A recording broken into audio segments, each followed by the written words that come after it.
Good evening, everybody.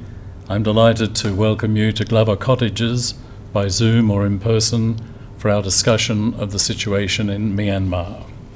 It's now 5 weeks since Myanmar's military detained the country's top civilian leadership, including Aung San Suu Kyi, politicians and activists. Among them was a distinguished Australian, Associate Professor Sean Turnell of Macquarie University. He remains imprisoned without charge and with only limited consular access. Dr. Turnell gave an outstanding address to us here at the Institute in August of 2019 about his work as an economic advisor to Aung San Suu Kyi, in which his humanity and commitment to the people of Myanmar shone through. We deplore his plight and welcome the efforts of the Australian government to secure his release. Foreign Minister Payne issued a statement on the 7th of March, raising Australia's grave concerns, condemning the use of lethal force against the people of Myanmar and calling for Dr. Turnell's immediate release. The Minister also announced the suspension of many aspects of our bilateral relationship with Myanmar, while at the same time calling for continued dialogue to resolve this problem. The military leadership claimed that they were defending the country's so-called disciplined democracy and rejected the National League for Democracy's landslide victory under Aung San Suu Kyi in the November 2020 general election. Public protest has been immediate and widespread and has been met with lethal repression. Tonight we're delighted to welcome Dr. Roger Huang to discuss the implications of the coup and the international response. Dr. Huang lectures in terrorism studies and political violence at Macquarie University. He has previously worked in Hong Kong, in Taiwan, and in the United Nations Office on Drugs and Crime in Myanmar. Dr. Huang will address us for half an hour. After that, he'll respond to questions from our internet and live audience. Throughout his presentation, we invite you to log your questions using the Zoom Q&A function, or for those of you here in person, to take your position at the microphone. So now it's over to Dr. Roger Huang.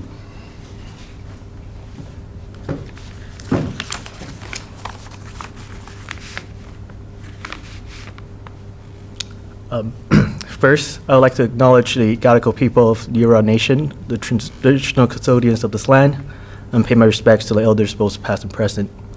I extend that respect to Aboriginal and Torres Strait Islanders people here today.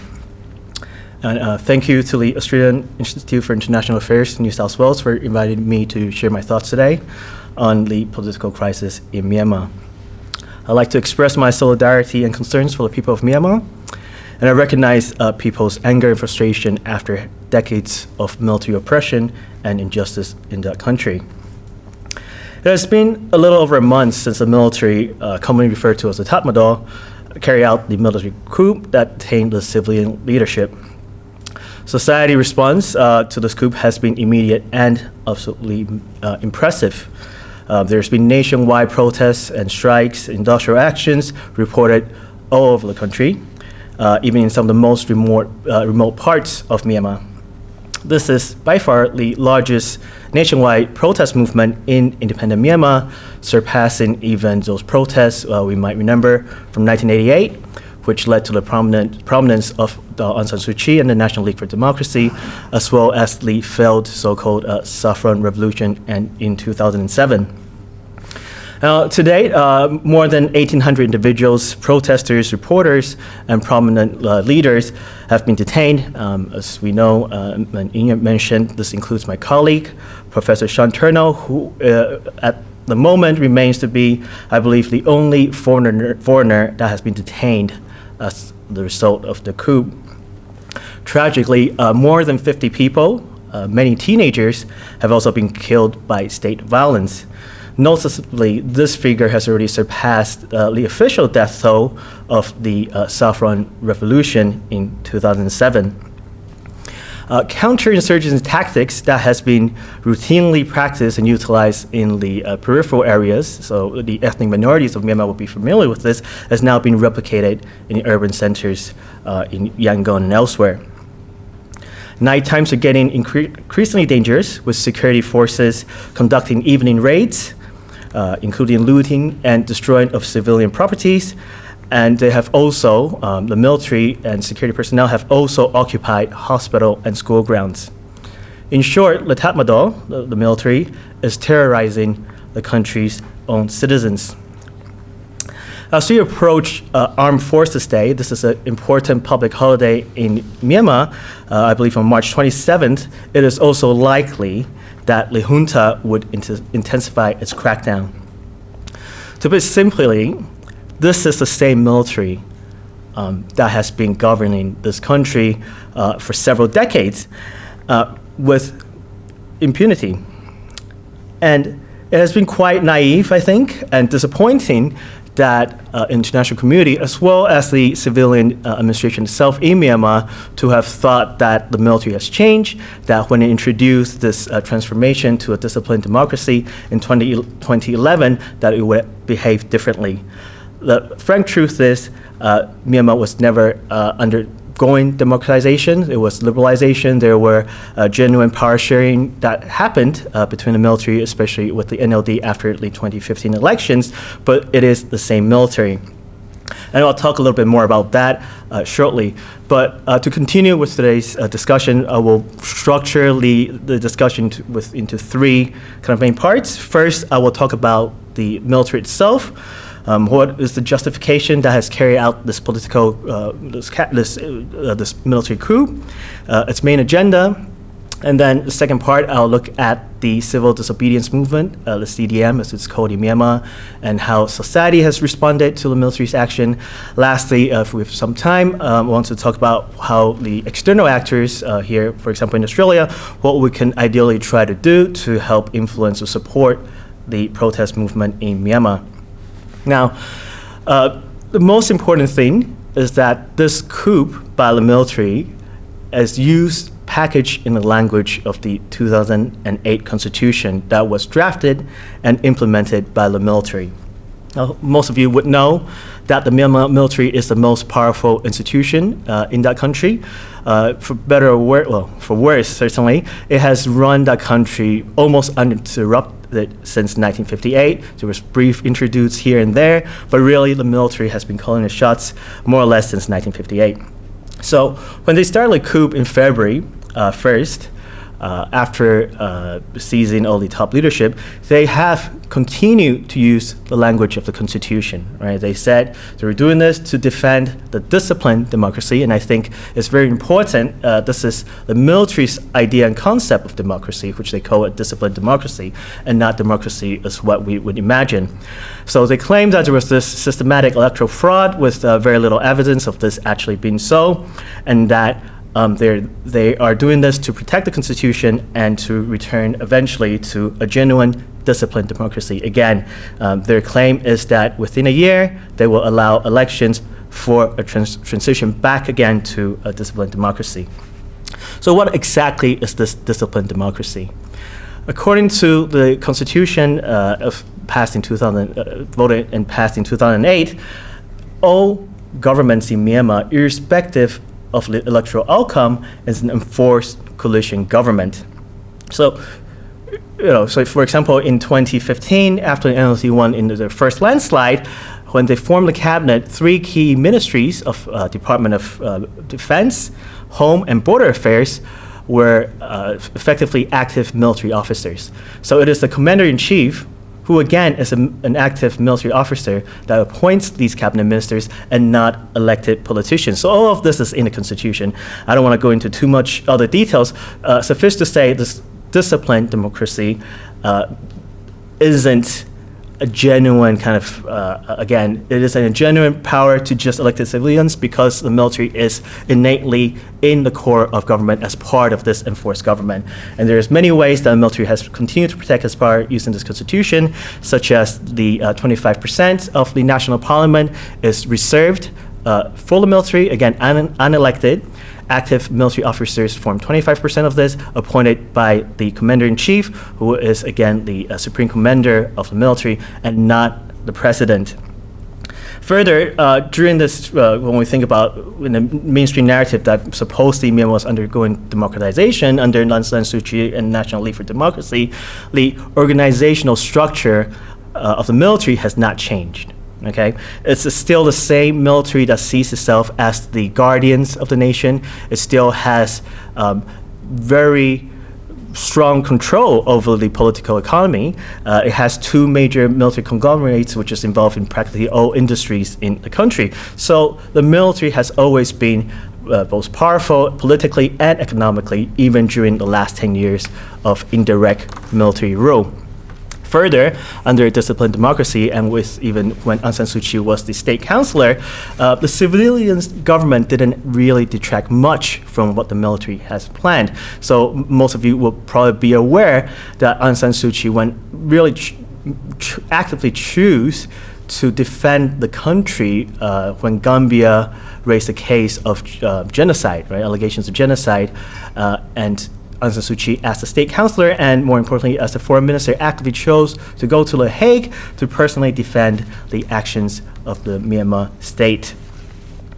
So then, if I've just gave you a picture of a disciplined democracy where the military seems to have benefited quite a lot, why has it carried out a coup, right? If it's doing well, if Aung San Suu Kyi provided a layer of legitimacy and protection against international criticisms, why has the military carried out this coup? Now, there are a couple of popular explanations, and I'll add my own kind of view to this, but there has been a lot of focus in the popular press on the personal ambition of the commander-in-chief, Min Aung Hlaing.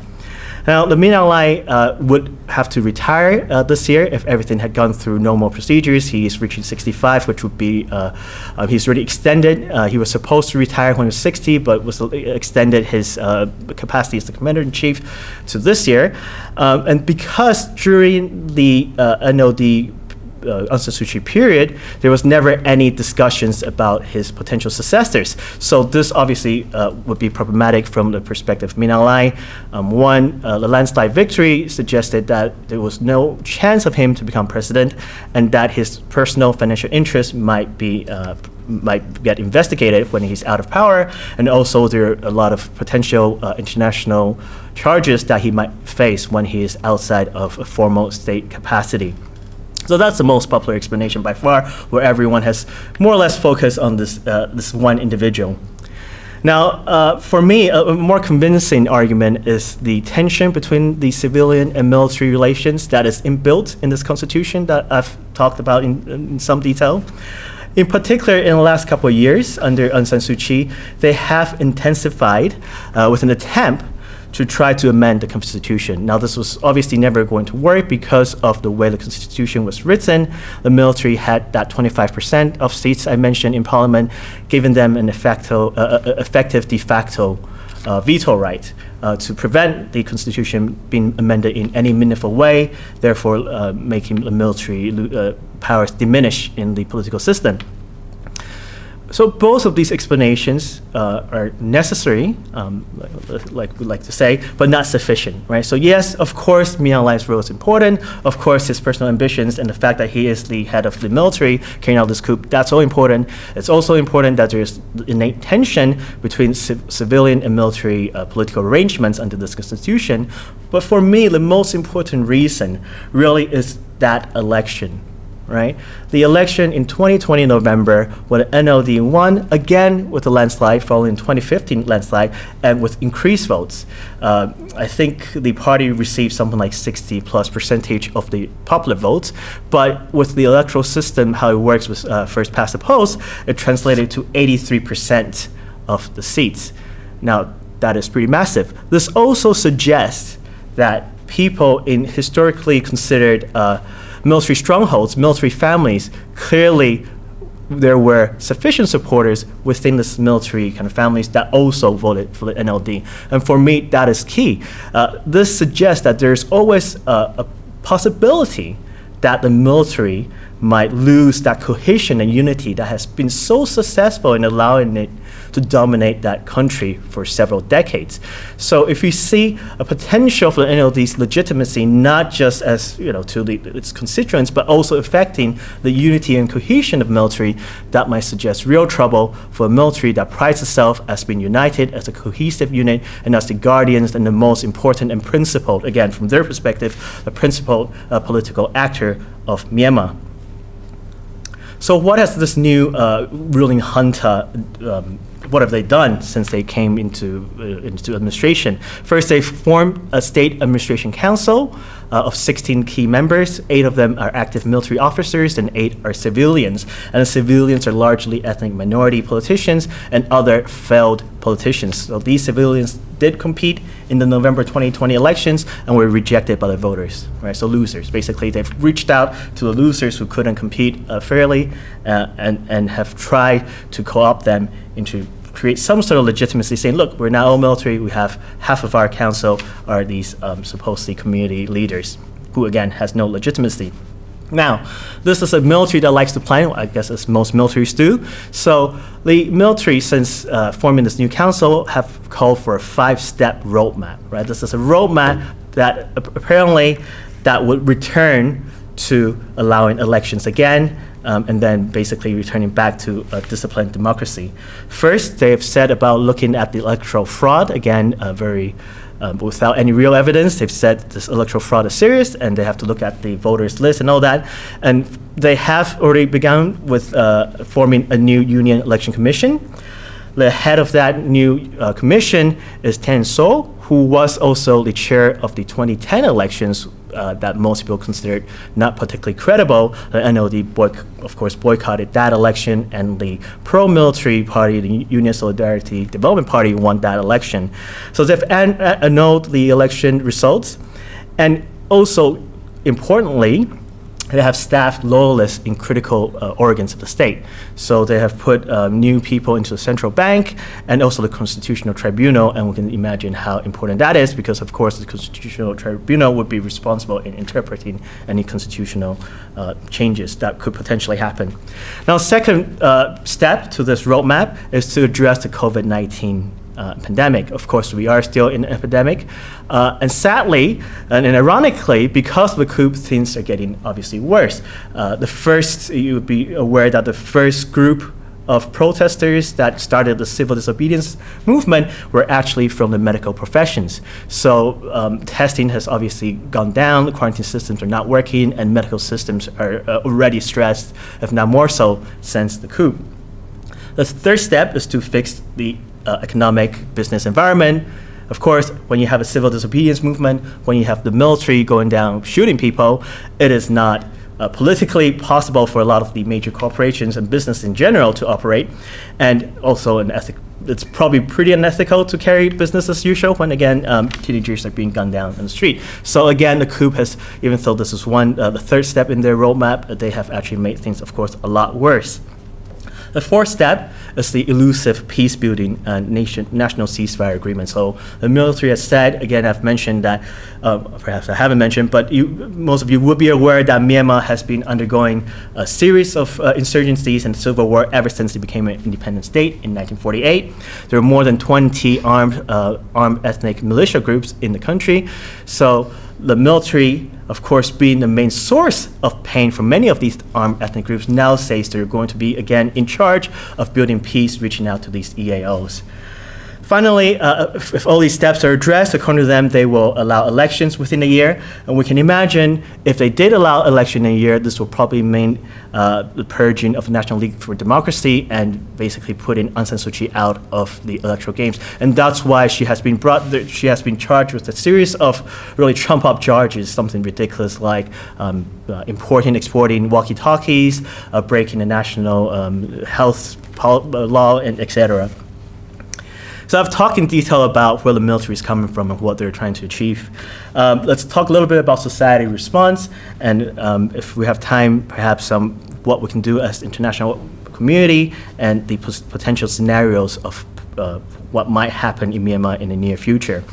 Now, pretty immediately, society responded with this what they call now a CDM, the Civil Disobedience Movement.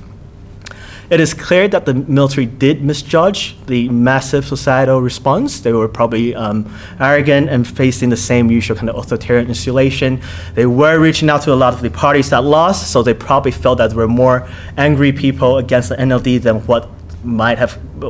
how they responded to the military coup. It's also important to note that even though the military is the most powerful organization, and we have seen this history that the military is willing to take extreme actions, that the coup is not deterministic, right? It hasn't consolidated because we are looking at one of the most serious challenges the military has ever seen in several decades. Things that we haven't seen before, this is quite new. You have seen diplomats outside of Myanmar actually coming out saying they do not recognize the coup leaders. You might have been aware of, for example, the permanent representative in the UN having his quite impressive speech and his support for the disposed civilian government. And more recently, I think the ambassador to UK has said something similar, as well. There was a statement posted by diplomats in Washington, D.C. So what likely will happen with this ongoing kind of civil disobedience movement is down to a battle of wills and a tug of war. While the state will continue to escalate its violence, become more brutal, how society respond will determine whether the coup will be successful or there could be something new, a different change that might take place in Myanmar. We've seen that society has very successfully mobilized and continue to be able to have the resources to carry out this movement. But as I said, it's hard to see where this might go. When, if there could be fatigue of the protesters, they could, if everyone's getting arrested and murdered, how realistic they will carry on. It's hard to say. At the moment, this momentum hasn't seemed to die down at all. People are committed. They know what they're fighting against. We've seen young people writing their blood types on their hands and their contact numbers saying, we're willing to sacrifice our lives as long as we can kick the military out. So again, it is not determined. I am personally a pessimist when it comes to, one side with all the guns and the other side, carrying out very kind of peaceful protests. But at the same time, this is not a foregone conclusion and something that we need to consider. Just very quickly, there has been some attempt to organize a more kind of coordinated response against the coup. So a bunch of elected parliamentarians, predominantly from the National League for Democracy, has formed a committee representing the Pyongyangsu Luta, the CRPH, which is the national parliament, right? So this is mostly NLD elected parliamentarians, and they have tried, or they're starting to create almost a parallel government. Right, they have appointed their own envoys, special envoy to the UN, as well as foreign affairs, and they have been reaching out to ethnic minority groups. There's also two other groups. Again, I won't go into too much details, the General Strike Committees of Nationalities and General Strike Committee. So these are formed by ethnic minority leaders and other political parties. And the good thing and positive thing that we see out of this is that for a country that has gone through so much disunity and so much infighting, there is now a greater convergence between opposition, right? There is, although I would imagine some would still, if the option exists, go back to status quo ante, i.e. going back to disciplined democracy where they share power with the military. I think that boat has really sailed, okay? There's a lot of convergence between the groups where now they are all seeing that the 2008 constitutional system clearly doesn't work. They're demanding that the military exit from politics once and for all, and that they're looking for a genuine federal democratic state. Now, again, there might be divergence in how that might achieve, but there is this broad convergence within opposition, and I think that in itself is quite positive. Now, I'm aware that I need to save some time for Q&A, so very quickly, talking about the role of the ELA, the armed insurgent groups, and international actors. So, like I've said, there are a lot of very powerful armed militia groups peppered throughout the country, and some of them have actively condemned the coup. The Korean National Union, for example, have even sent out its soldiers to help protect the protesters in their areas. Now, how the opposition movement connect with this group is interesting, could be a double-edged sword. If you see greater unity, this obviously could threaten the military to a great extent, but this is also something the military is very concerned. So if there is greater unity between that those two movements, you could see a lot greater violence. At the same time, you could also see the military recalculate and perhaps think of a saving grace. Now, it's highly unlikely, but it's something to consider. I know I've said quite a lot, and I've prepared a lot more than that, but because time is running out, I'll just briefly mention about international actors and the possible scenarios. We know that this military and the military regime has been very successful in withholding international pressure. It has gone through several decades of initially self-imposed isolation and later predominantly Western-imposed sanctions. And it has never really changed the behavior of the military regime. Having said that, even if we have very little leverage, there are certain things the international community really should do, especially here in Australia. Don't give them a chance to have any legitimacy, right? So obviously we know more recently Australia has suspended its relationship with the military there. But if any donation, if any donor and aid money goes in, any investments go into the country, it has to be done ethically. It has to go into the hands of outside of the military. You shouldn't collaborate with military industries. You shouldn't provide innocent English language training courses to its officers. You shouldn't give them ticket to come to Sydney to go to sit through a law training course, because it doesn't change the character and the nature of the military organization. There's a structural change that needs to be done, and these little things that might look good, that might make us feel a little better, saying we're doing our best to make these military officers to become more aware of human rights laws, it just doesn't work in reality. And this is not unique to Myanmar. I don't want to go into too much details, but just look at neighboring Thailand, which has also carried out a series of coups, as United States and other countries have greater leverage, and that has not changed the attitude of the Thai military either. So what are the possible scenarios?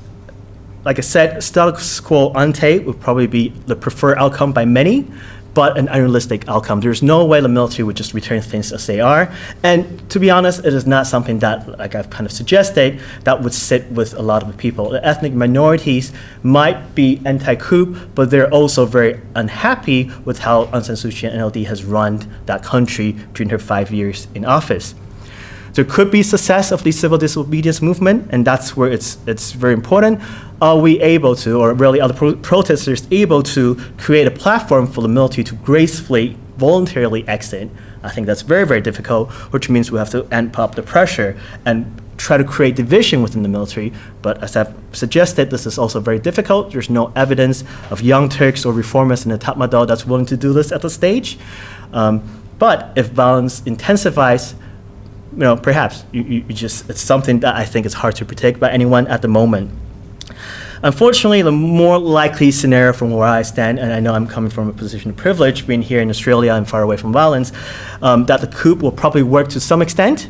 The military would still hold on to the power and push through its agenda, and perhaps allow some sort of elections, and that could lead to obviously unresolved issues, right? Because clearly they do not have legitimacy. So how do we go from there? I think I've said quite a lot. Again, I'm sorry I've prepared more than that, but I think it's better if we have some open discussions about this very current political crisis. Thank you.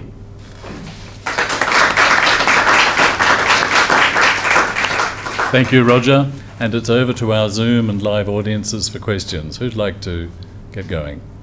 Do we have a question online, or are we going to start with one in the room?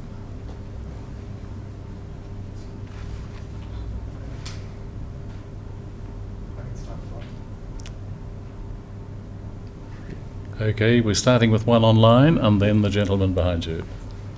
So we've got a question here about what is the role of religion and religious organisations in the civil disobedience campaign? That's an interesting question. You have seen anecdotes of individual religious leaders that have come out and tried to basically mediate and try to stop the violence. There's some pretty impressive images of nuns, in the front line trying to stop the police basically beating people and all that.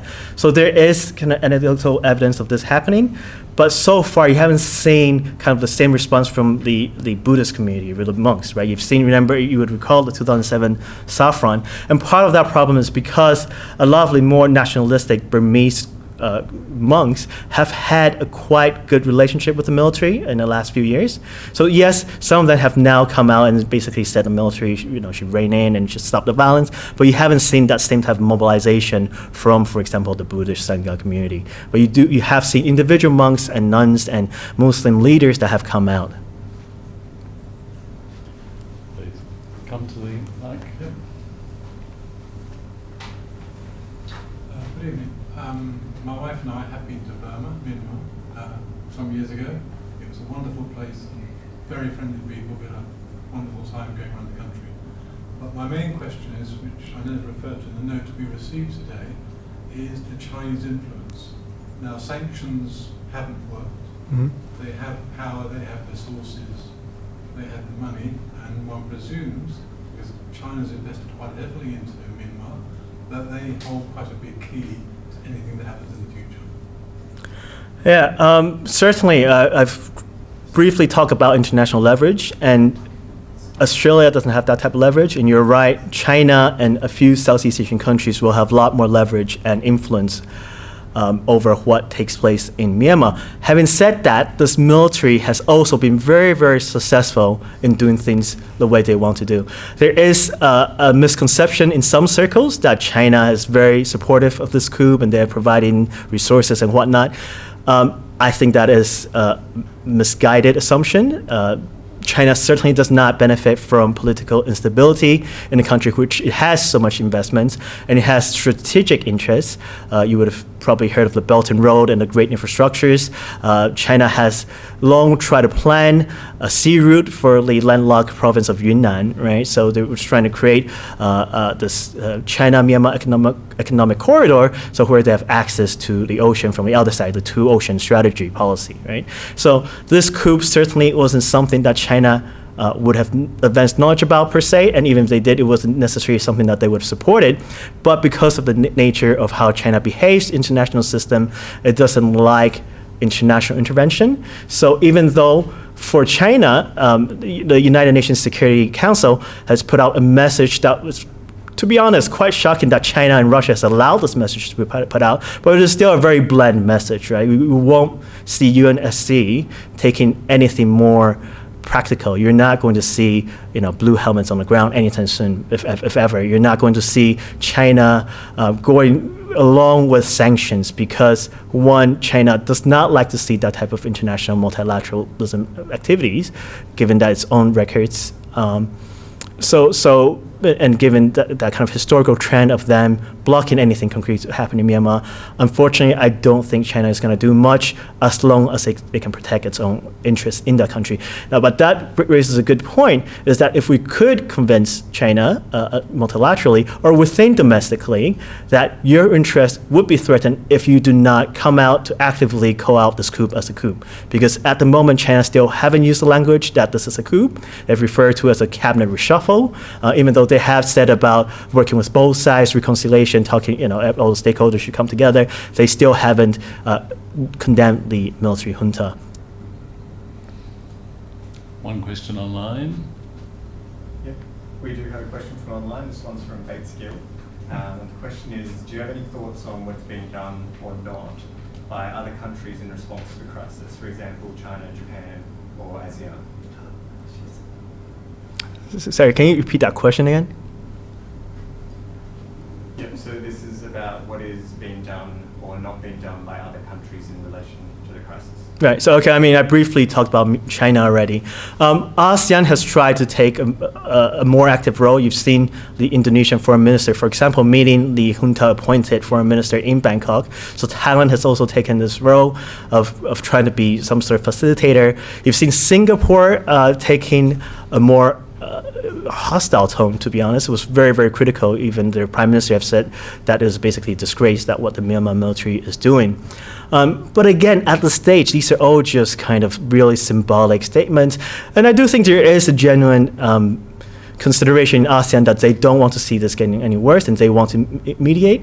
But there is also a problem with domestic, right? This isn't seen as a popular thing to do by the protesters on the streets of Myanmar. When the foreign minister of Indonesia met the Myanmar appointed foreign minister, it was seen as, well, you're legitimizing the junta by doing this. They don't want to see that happen. They want, it's basically almost a zero-sum game. They just want the junta out and not give anything to the junta. So that is quite difficult to kind of reconcile. How do you, if you do not engage the military at all, then how do you try to negotiate their exit or anything? Right. Japan also has a very important role because of its historical relations with that country and its investments and its especially its assistance. And again, Japan has also historically done very little. It always talks about its relationship. They have clear access to some of the top-ranking military officers, but Japan also doesn't like to take the lead. And because there's this great perception, right, that if you push Myanmar too hard, if you push the generals too hard, then they'll fall into the hands of China. So it's that kind of geostrategic kind of, difficulties. Yes. You mentioned Russia earlier. What's Russia's? Yes, and Russia, of course.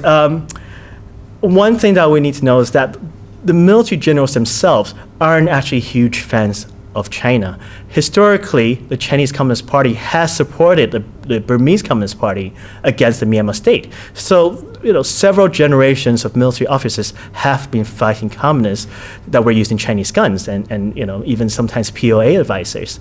And then Min Aung Hlaing, the current chair of the ruling junta, was himself responsible, the leader of the offensive against the Khan, which is basically a Chinese-speaking militia groups in northern part of the country.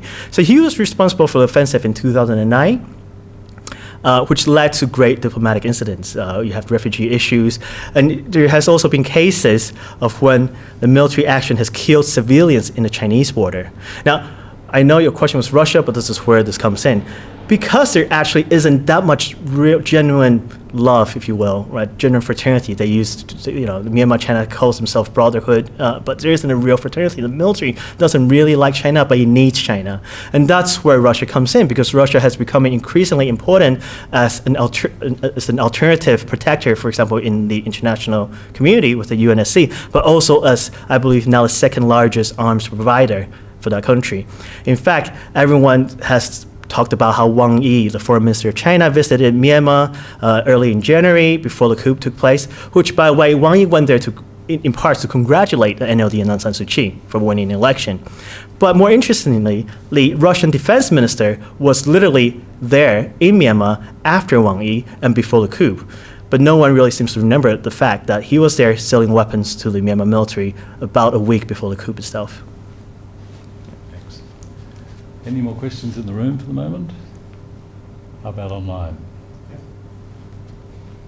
We have one online from Catherine Chalk, and the question is, do you see any evidence of factionalism in the military that would potentially have an impact on how this situation plays out? That's a very good question. I think there's this, the community that, those who have studied Myanmar for a long time have seen the military institution in that country as uniquely united, right? It has, in one shape or form, dominated that country's politics pretty much since 1958, right? It has never seen the failure of juntas and military governments elsewhere, in Spain or Brazil or elsewhere, right? Or even in Thailand. Thai military has been powerful, but it goes through short interludes, whereas the Myanmar military has really controlled and dominated the political economy for several decades. And that, as I try to kind of set in my presentation earlier, is perhaps one of the main reasons why they carry out this coup is because there's evidence that the military families are voting for the NLD. So maybe in the front line, there might be some cracks. Again, I don't have access to this type of information, obviously. I do suspect it's quite difficult to see a genuine breakup within the military because the incentives are all still there that has guided the military unity, the hierarchical system, the organizational structure. None of that has really changed the last 10 years. But in the front line, that's a little bit different story. And perhaps if protesters and opposition movement can think of ways to try to engage these frontline soldiers, because we have seen some evidence of groups of police and soldiers that have defected, right? And we've talked a little bit about the diplomats that have defected. this could become a movement if we can think of ways to engage these dissatisfied, soldiers on the streets.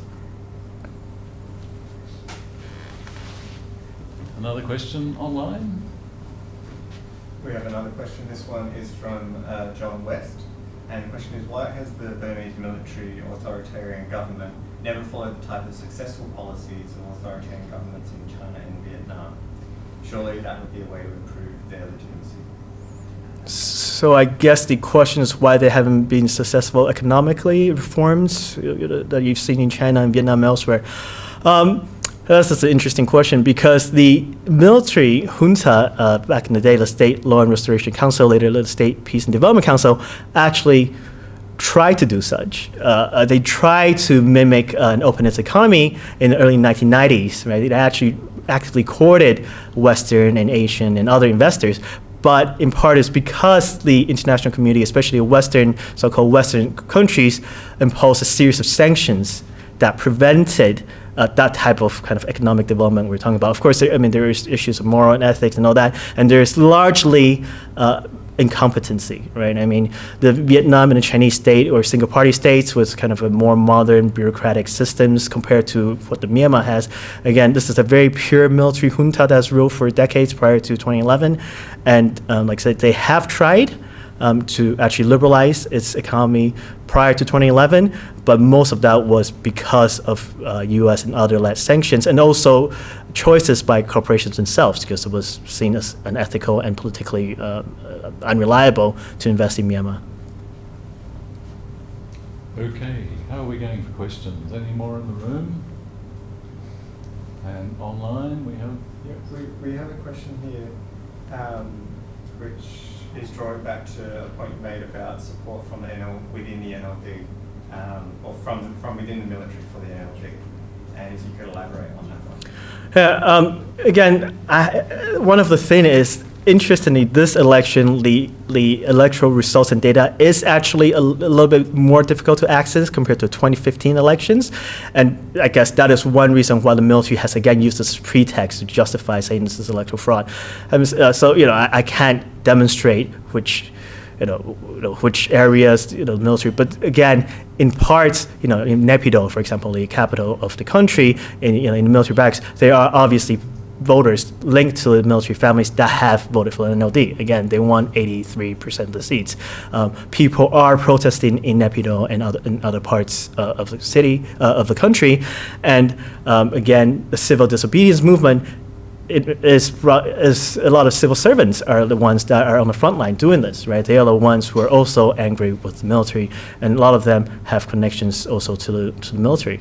And you have seen some high-level defections also by special branch officers. There's a group of police that basically went to the other side, or a group of police that defected to India, etc. So there are evidence that already there are these supporters of the NLD, and in my opinion, that is the main reason why the military did what it did.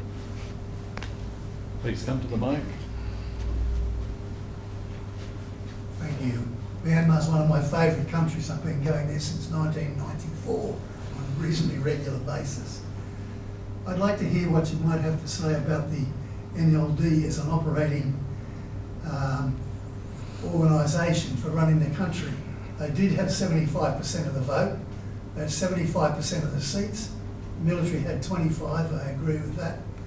And the NLD at each election romped home. But we hear nothing about them. There's been comment made that some of the reasons behind this coup is because the NLD was doing nothing. Do you have a comment on that? Yeah, so I think you're talking about the 2015 electoral results. So they came in power in 2016, right? And the percentage isn't exactly 75% of the seats, but I take your point. They were the dominant majority party that governed the country. For one, I think to be fair, again, we have to remember there was an enforced coalition government, right? So irrespective of the results, 3 key ministries were held by the military. So there So the civilian governments hence were tied in certain aspects of governing the country. They couldn't govern when it comes to important issues like relationship with armed ethnic groups, like how even the police and all of that is run directly by the military. Having said that, NLD has also been seen as very incompetent, I think, by a lot of observers, that they has failed in their 5 years mandate. Like they could have done a lot more, but in many ways they were more tied up in trying to appease the military in many ways. It has allowed the military to, again, to continue to what they do best, which is exploiting the country's resources. The military conglomerates continue to benefit from the political economy, even under a so-called civilian-led government. And they were not able to convince the right type of investments, right? And in part, it's because the NLD really sided with the military when it came to critical issues that obviously were not seen as ethical. I'm, of course, talking about the genocide against the Rohingya population in the Rakhine State, but also other ethnic minorities, the Kachins, Karens, the Shans. All of them have faced a lot of aggression by the military when it was under NLD government, and the NLD effectively did nothing. They did only did nothing. They defended the military's action. And when it came to the economy, as I've said, it wasn't the right environment. They didn't create the right environment, and a large part of that is because of the Rohingya issue.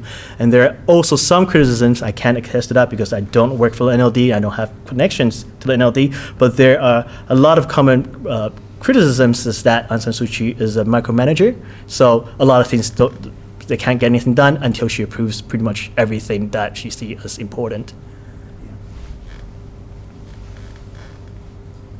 We have another online question from Catherine Chalk, and this is, how do you see international businesses can best continue their operations but not legitimize the military junta? What would be ethical behaviors or responses? That's a good question. On the one hand, I've said kind of blanket sanctions that have been done in the past doesn't change the behavior of the military, and in fact, it really hurts the general populace. So we shouldn't just de-invest, obviously. People do need to rely on these jobs. But there are certain things that we should, that ethical business should consider. One, that if you consider your position in Myanmar and you know what you're doing runs contrary to the laws of your country, then you probably shouldn't do it, right? If you are abusing human rights, if you allow the military to clear a piece of land for you to, for whatever project, then you probably shouldn't do it. If your major collaborator is, connected to the military or military families, you probably shouldn't do it.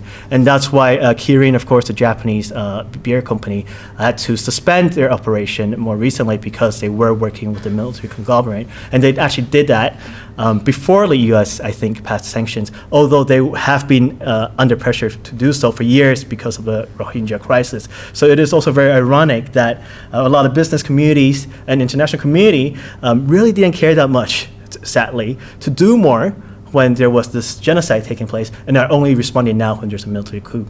Now, both things are hugely unethical, but I would think the genocide certainly isn't anything less than what's happening today.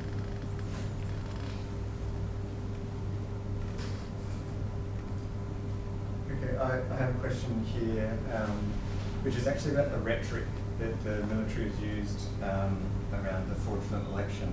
And if you could comment on the rhetoric that's been used by the military versus the rhetoric that was used in the US after the election? Yes, there's certainly talks that the Trumpian talk of electoral fraud was picked up by the military. There might be some truth to that, and I certainly think a lot of autocrats, for them this is winning a lottery, right? When you have a sitting U.S. president undermining a democratic process and electoral systems, they'll see this as, well, if Trump can do it, although he didn't get away with it, which attests to at least some level of political maturity and some resemblance of success of democratic institutions in the United States. But certainly, I do think there are some things that autocrats draw out of that, but I wouldn't read too much of it. I think, again, this is just an easy pretext. There were certainly some issues with the 2020 November elections, don't get me wrong, there are certainly issues. For example, more than 1 million people weren't allowed to vote because the polls were closed for different reasons. And of course, COVID brought a different level of problems with voting. Having said that, again, there's no question that the ND has clear electoral mandate and that there is no evidence of systematic fraud in the Myanmar elections, just as there's no evidence of systematic fraud in the US elections. Any more questions here? Yes, please. Come to the mic. Thank you for your presentation. I was interested in whether we can anticipate some major event before the year ends that could interrupt the continued control of the military, or can we expect the military to maintain the status quo and even go beyond a year? Yeah, I hesitate to make predictions, especially when it's all recorded, right? And, anything could happen. I mean, I could have a heart attack tomorrow. I mean, I don't know his personal health, right? So, if that happens, then that would certainly give the military an excuse saying, look, it's that guy who's now dead, right? I mean, so it's hard to make those predictions. But I do think if there is a way to convince China that this is not to their best interest to take such a kind of non-interference, kind of let the Burmese handle it themselves. To be fair, I do think this is a solution that needs to come from the voices and the agency of the Burmese people. There's really very little the international community can directly do. But if, for example, the CBD movement takes to an extent where they are make it clear that if China doesn't pressure the military more, or at least withdraw support when it comes to UNSC, then perhaps that could be something that's more critical, right? If we can convince the Chinese, there's jokes that's being spread on the internet right now in Myanmar saying bombing a gas pipeline, that's our internal affairs. This is referring to the Jiaopyo gas pipeline that goes to China, right? So they're saying, well, maybe if the CBD, the opposition takes maybe a little bit more physical recourse and start attacking Chinese infrastructure. I'm not suggesting that you should do that, but if something like that happens, perhaps they'll change your rhetoric saying, well, look, the military clearly doesn't have a handle on the situation. Maybe it's better that we could try to, change a different outcome. But I really can't imagine anything dramatic like that happening in the near future. Any more questions here in the room, please? Roger, thanks so much. I know you're interested in democratic movements around the region, in Thailand, Hong Kong, etc., and in the alliances between them, such as the North Alliance. Is there any forms of expression of solidarity at a people-to-people level that have been effective? So thanks for that question. In fact, Myanmar has kind of actively become the newest member of the so-called Milk Tea Alliance. I don't know if everyone is familiar with the Milk Tea Alliance, but very briefly, so there were Chinese netizens trying to police the activities of Thai celebrities and Thai netizens on the internet, which led to a broader kind of anti-authoritarianism and anti-kind of toxic Chinese nationalism control of the internet sphere, leading to this digital imagined community, so-called Milk Tea Alliance. And the core supposed membership of this alliance is Thailand, Hong Kong, and Taiwan, supposedly. And more recently, Myanmar, I think they formally declared this on February 28th, right?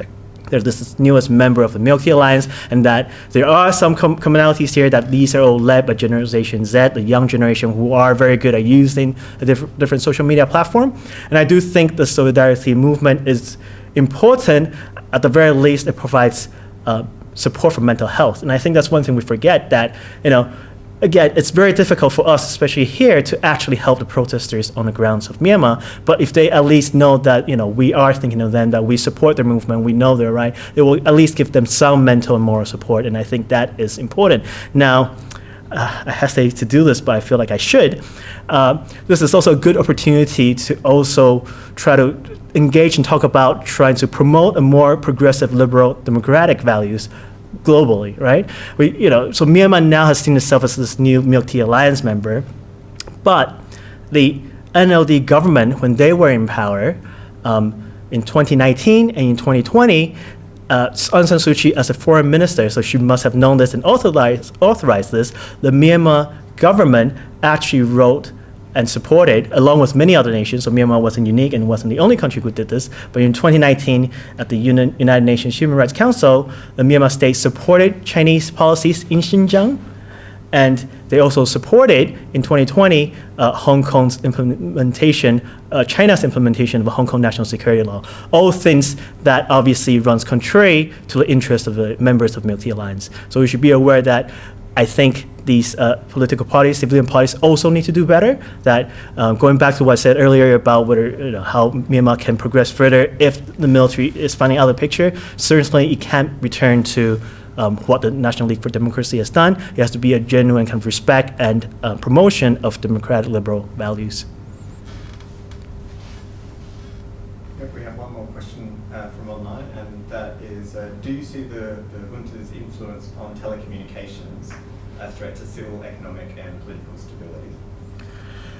Yes, I haven't had a chance to talk about the internet shutdowns.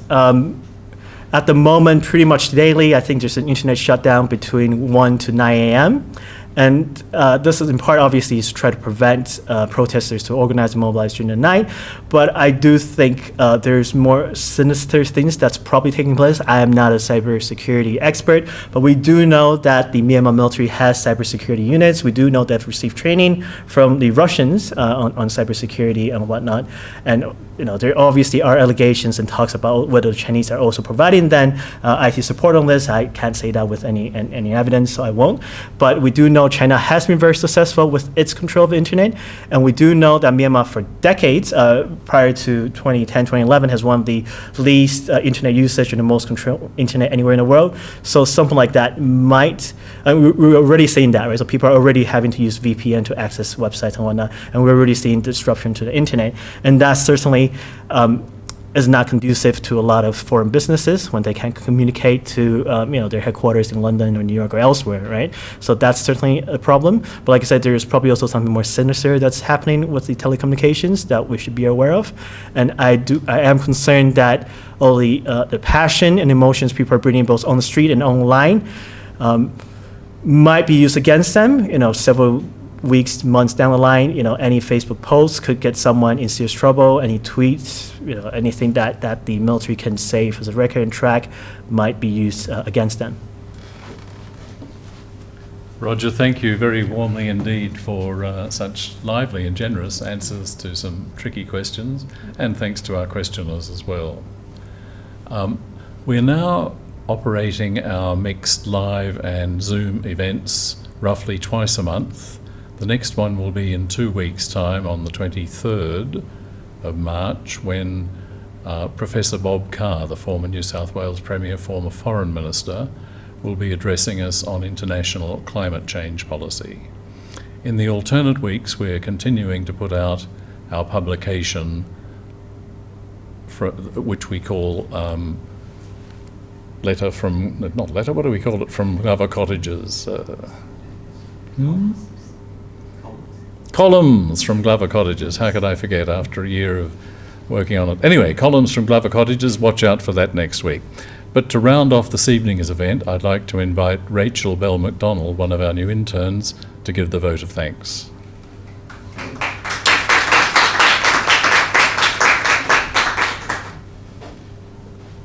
Great.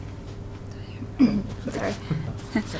On behalf of the Australian Institute of International Affairs New South Wales branch, I would like to thank Dr. Roger Huang for taking the time this evening to speak to us about the Myanmar coup, its implications, and the responses of external actors. Roger's discussion of the nature of state-military relations in Myanmar and the tensions embedded in the constitution was particularly pertinent and goes a long way to explaining the obstacles to true democracy in Myanmar. Further, in outlining the role that states like Australia, which lack true leverage, can play, is, I think, critical in the face of such a contemporary issue. Thank you also to those who contributed to the question and answer, with questions on ASEAN, China, religion and factionalism, providing a multifaceted and robust discussion. Once again, thank you, Roger, for an insightful discussion, and for all those who joined us virtually and in person.